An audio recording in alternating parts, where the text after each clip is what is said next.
I greet you all in Jesus' mighty name. This afternoon I want to share with you the book of Matthew chapter 24 and from verse 37. Jesus is speaking here.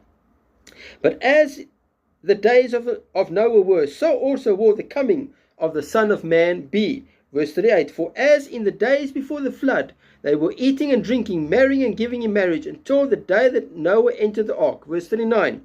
And did not know until the flood came and took them all away. So also will the coming of the Son of Man be. We go to Luke chapter 17 and from verse 26, the same scripture. Jesus speaking here. And as it was in the days of Noah, so it will be also in the days of the Son of Man. Verse 27. They ate, they drank, they married wives, they were giving in marriage until the day that Noah entered the ark, and the flood came and destroyed them all. My brother, my sister, you are living in the times and the days right now where people are just going on with their lives. They're not interested about the gospel. They're not interested about hearing about Jesus. They will argue with you. They will fight you. My brother, my sister, they just want to go on with their lives.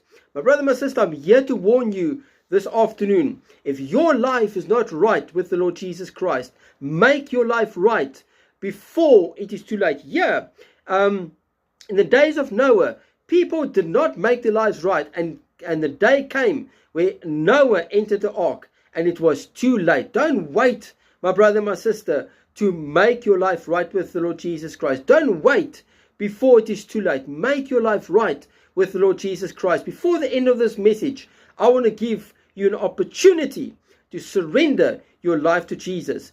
God so loved the world, my brother, my sister, that he gave his only son. Whoever believes in him will not perish, but have everlasting life.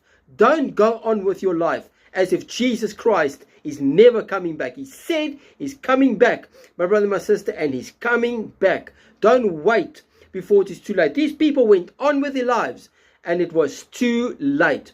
You say, Evangelist, please pray with me.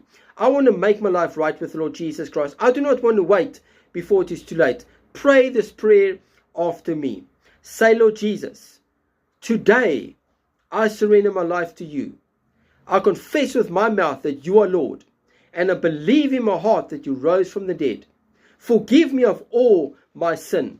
Be the Lord and Savior of my life. From today, I will follow you all the days of my life, and I will serve you in Jesus' mighty name. Thank you, Jesus, for dying for me on the cross of Calvary. Thank you, Jesus, that you've come into my life and that you are the Lord and Savior of my life.